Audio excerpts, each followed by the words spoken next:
oh, are they gonna end up together? Like, no, I just want to get shoved right into the and the.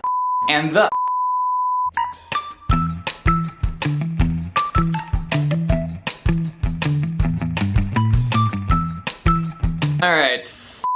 Face, hold on. Sorry, I gotta bleep that out because apparently if I cuss multiple times within the first 2 minutes of the video, I get demonetized. And yeah, hey everybody, and welcome back, or welcome if you are new. I am here seated in front of you today filming the video I hate filming the most on this, booktube journey of mine. Explaining the plots of books is very draining and I just don't like doing it, so I'm gonna just try to get through this as soon as humanly possible, okay, and then try to be out of your vicinity as soon as humanly possible. Also, this month I went through a huge, massive reading slump, which shocked me because when I looked at the amount of books I finished at the end of the month, I was like, how? I read, I think, about like 10 or 11 books, which, last year I had months where I finished like 25 books in a month.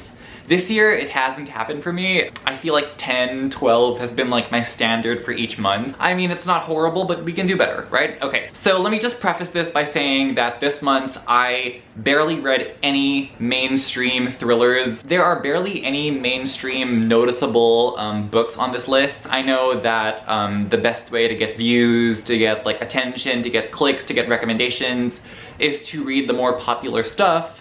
But literally, I have been having so much bad luck with thrillers released this year and books given to me on NetGalley. Every time I get approved for a book on NetGalley, it's always fucking horrible and I can never finish it. And whenever I request a book I actually want to read, I get rejected. So I think I just need to stop using that service because I wish all the luck to, authors trying to make it. I too am an author in training. However,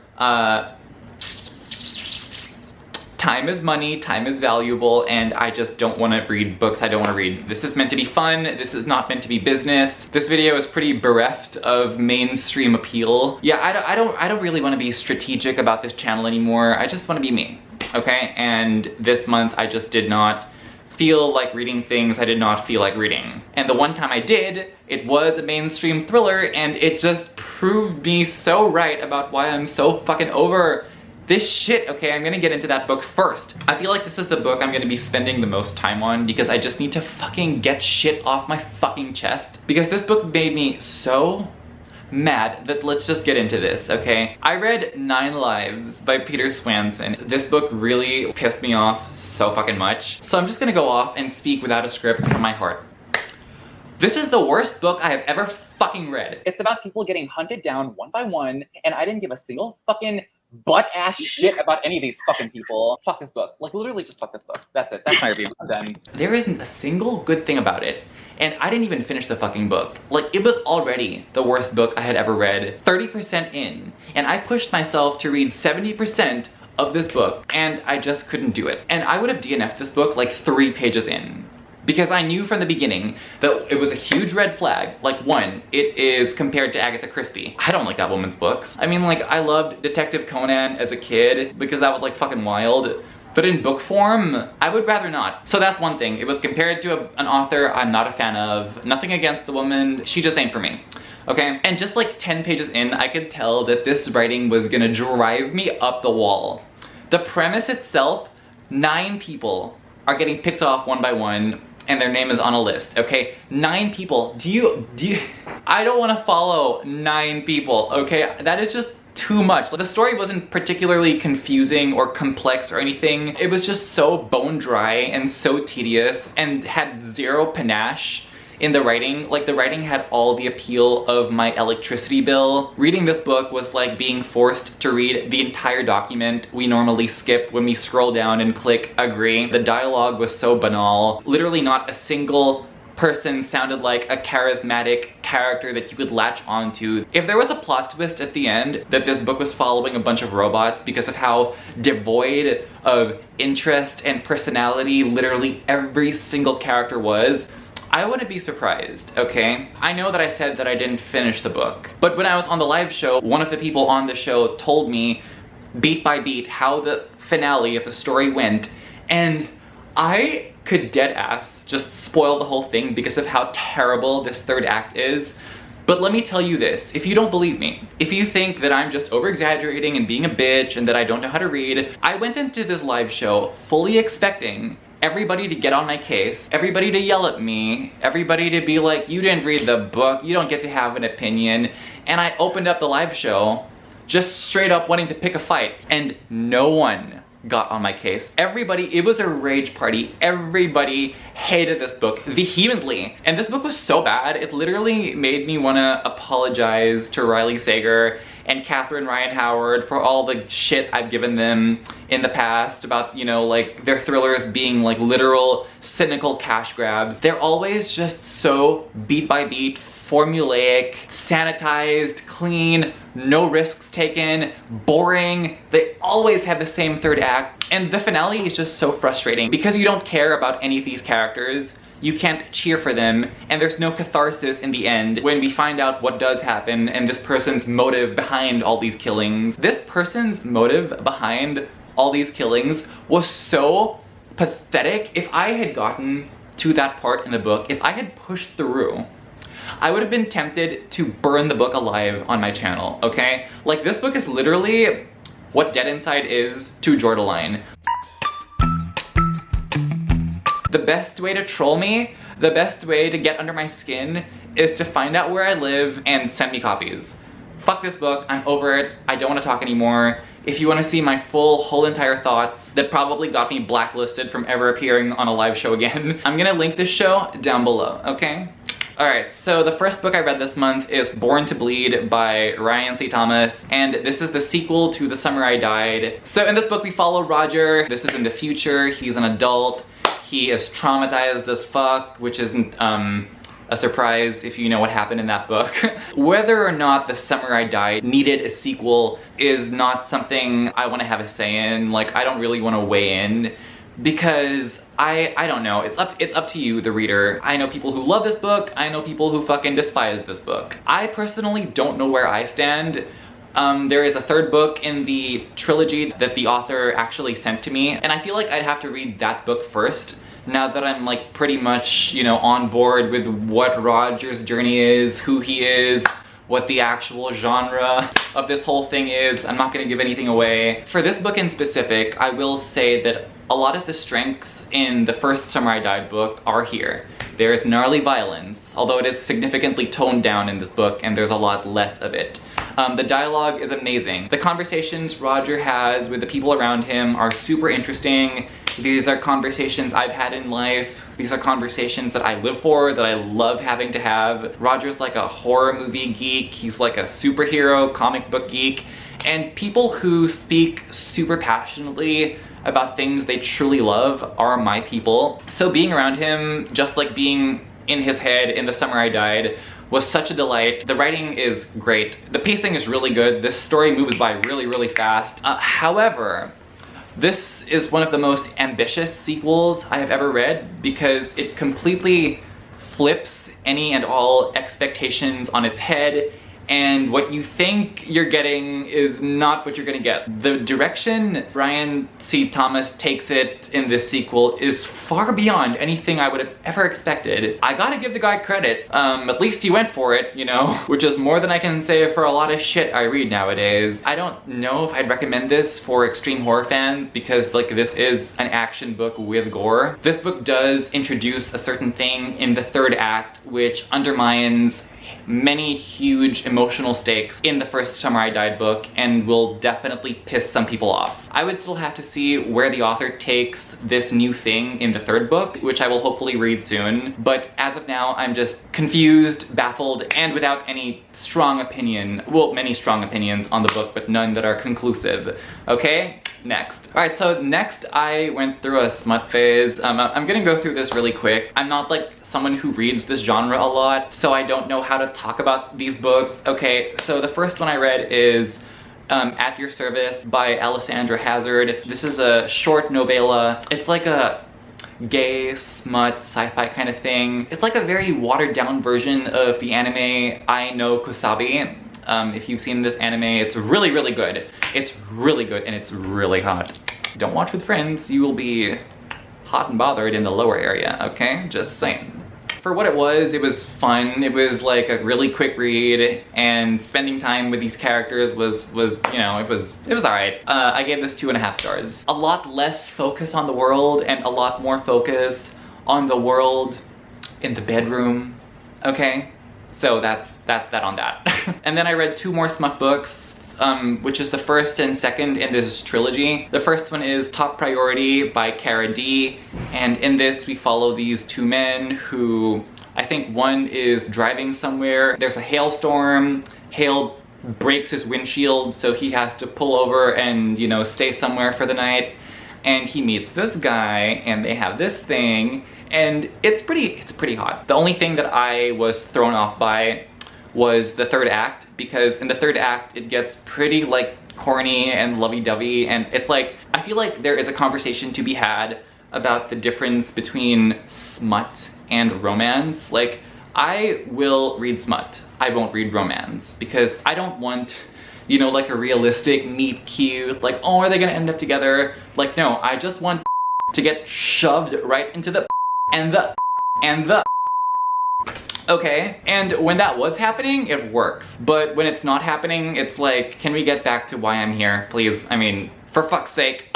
Literally. Okay, so then after that, I read the sequel to this book, which is Their Boy by Cara D. This was the best book I read that month. It was so fucking hot, you guys. Oh my gosh. Like, I feel like I need to keep my mouth down because there's people in the house, but yo, this is peak smut. This was like, oh my gosh. So the 2 main guys in the previous story are still in this story, but in this story, they've been together for a long time and they want someone to spice up their relationship, and so they bring in this like younger guy who's in his 20s into their relationship. So it's like a polyamorous thing, and it's like this BDSM roleplay thing. So you've got like these 2 daddy doms and this one son figure, and yo, oh my god. Literally just don't read this in public because you will humiliate yourself, because I read part of this on a reading sprint. Oh my gosh, Jan, I am so sorry.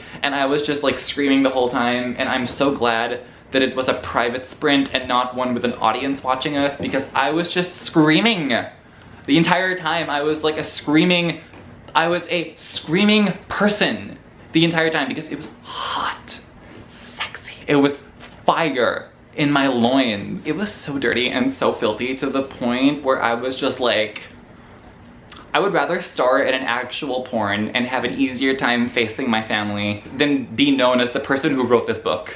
That's how like it was, you know? It was like, put out! And I was just like, okay. Great stuff, next. 5 stars, next. So then after that, I read my other favorite book this month, which is also a 5-star read, and none of you are as surprised as I am. And that is From Blood and Ash by Jennifer L. Armentrout. No, this is not a prank. This book was fucking amazing. I had such a blast. This book had the feel of reading A Court of Mist and Fury for the first time. And the reason I'm saying that book in specific is because I went into that book fully expecting to hate it. Because I hated the first A Court of Thorns and Roses book. Like, ACOTAR was, I cannot believe Sarah J. Maas wrote that book. It was like a romance book, which was ew, no, we don't stand, yuck, fuck Tamlin. But then when we got into A Court of Mist and Fury, it was like 5 stars. What the hell, this is so amazing. And the reason I read this book is because I did a video reacting to the negative reviews of A War of Two Queens. And some people in the comment section were like really nice. They were telling me like, hey, I would like to see your opinion on this book. I was so impressed. I was under the impression that it was gonna be like ACOTAR, and that it was just gonna be some cheesy romance where not much happens and it's super annoying and I hate the characters. Oh my gosh, that was not the case. There is so much more fantasy and world building and adventure and stakes and like murders and people getting hunted down. It was so fucking good. I had so much fun reading this book. So in this book we basically follow this woman named Poppy, who is this maiden, and basically a maiden is like a virginal person who will ascend to the gods of the world and be bestowed with powers to fight these like bad guys called the Craven. They're basically mindless zombie vampires, and when you ascend, you have the power to fight off these like fucking people. So because of this, Poppy has this bodyguard, and the bodyguard gets assassinated at the beginning of the book. So she is appointed with this new bodyguard, and oh my gosh, toxic daddy, I am here for this shit, bitch. The Rhysand vibes, yes. I was living. And yeah, I just had so much fun with this book. I mean, the plot twist at the end, I don't read much fantasy, so I don't know if this specific thing has been done before, but as they were telling me what the plot twist was, I was like, damn. I was so impressed. I was having such a fun time. I was very happy to be reading this book all throughout. I just had so much fun with this book. The characters, oh my gosh. And Poppy, like, oh god, I thought she was gonna be some useless little mouse. No, hell no, she's like skilled. She knows how to fight, she doesn't take shit, she's got red hair. She's like, yeah, I'm wearing this dress, but I'm gonna rip the skirt, get this dagger, and stab you in the neck, bitch. And I was like, yes.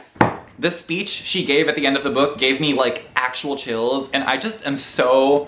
I wanna read the next book so bad, and I just might. I literally just might. I already have it, okay? So I probably will. When? I don't know, but I want to. I want to.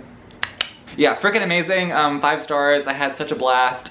Again, I'm not a fantasy reader, so if any of you who are like major high fantasy readers are like, oh, you are ignorant, you need to read The Lord of the Rings, you need to read the Name of the Wind, I'm like, yo. You do you, I do me, alright? Peace. Alright, so then after From Blood and Ash, I read Gone to See the Riverman by Christopher Triana. I read this for a vlog. And this book is a horror book about this woman who is in love with a serial killer. It's like, ooh, from that plot alone, I was like, girl. I was just like, girl, oh my gosh, I have shitty taste in men too.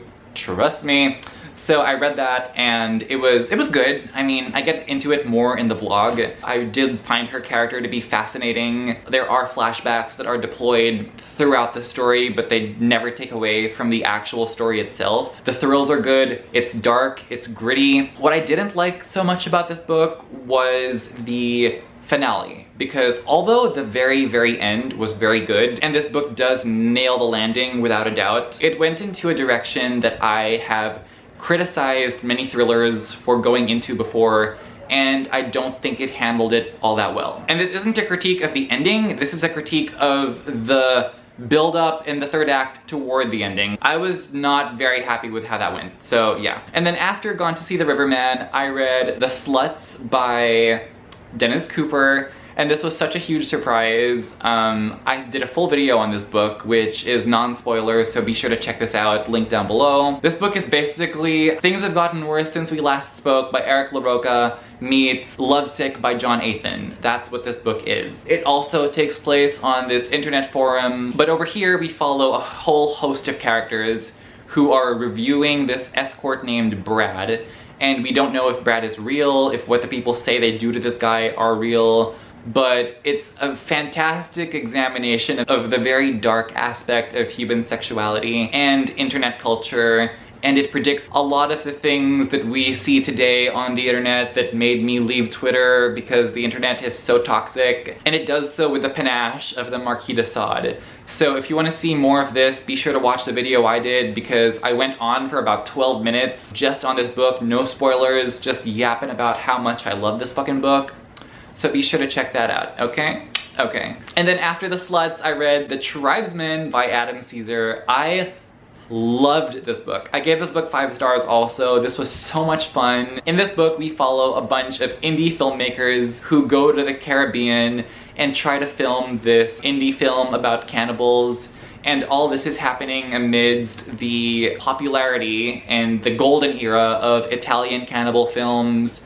Cannibal Holocaust, Cannibal Ferox, Mountain of the Cannibal God, movies of that nature. Eli Roth, the director of Hostel, actually did an homage to Cannibal Holocaust in this movie called The Green Inferno. If you've seen that, I'm pretty sure you will love this book. But this book took a very different approach to that homage. Eli Roth presented a straight-up cannibal horror film.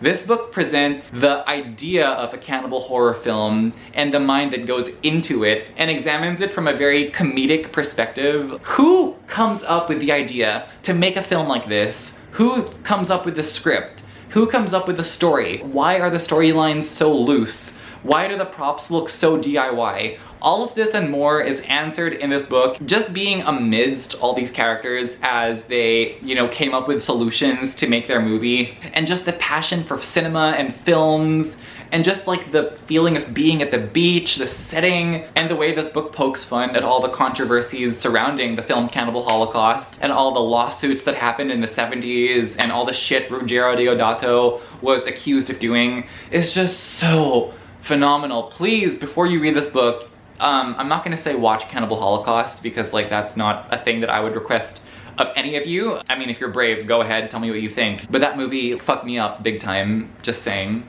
But I will say to go on IMDb and to research the trivia behind the movie Cannibal Holocaust, because knowing that will give you a significant appreciation for this book. Trust me. I love this book so much. I gave this book 5 stars. It was incredible. I had such a blast with this book. I loved it so much. I gave it 5 stars. Highly recommend, 10 out of 10, fantastic. And then the last book I read this month was Your God Can't Save You by Judith Sonnet. I did a full vlog on this book as well. This is the 3rd book I have read from this author, and as usual, it was really good. Indie horror. This is a short story collection with all the trigger warnings as usual, and it presents different types of horror, but most of the stories follow the things I like. Quick, fast, gory, intense. If you read this book, my favorite stories in this collection were Innards Fuck, Anti-Vax, Bet, Your God Can't Save You, and Sardines. With all of Judith's books, I get through them really quickly because they're just always super intense and graphic. The reason I love this book so much is because a lot of these stories did feel like they had the potential to be full-length feature novels, ones that I would be dying to read. And if you watch my vlog, I go into this a bit deeper. But yeah, Innards Fuck and Anti-Vax, which is not about the anti-vax movement, no, it's more interesting. It's about these people who get sexual gratification from diseases. So like, if you see someone who's like, who their body is like ravaged with sickness, and they're blowing their nose, they're all like sick and shit, you get like aroused. I've never seen a horror slash, I don't know, romance, because that book did follow a gay main couple. Like, I've never seen anything like that before, and I was very intrigued. I was very riveted by that story. So yeah, I gave this book 4 stars, really good. All of Judith's stuff has been very consistently good in my opinion, so be sure to check her out, okay? And yeah, those are all the books I read in the month of April. I cannot believe it's May, but you know, time goes by, you just gotta sit back and be like, it's gonna happen, whatever. No point in stressing out, right? We have each other. Okay, we're one big happy family over here. I love every single one of you. But yeah, thank you so much for watching. I hope to see you in future videos. Subscribe if you haven't already. And as always, take care. I lose myself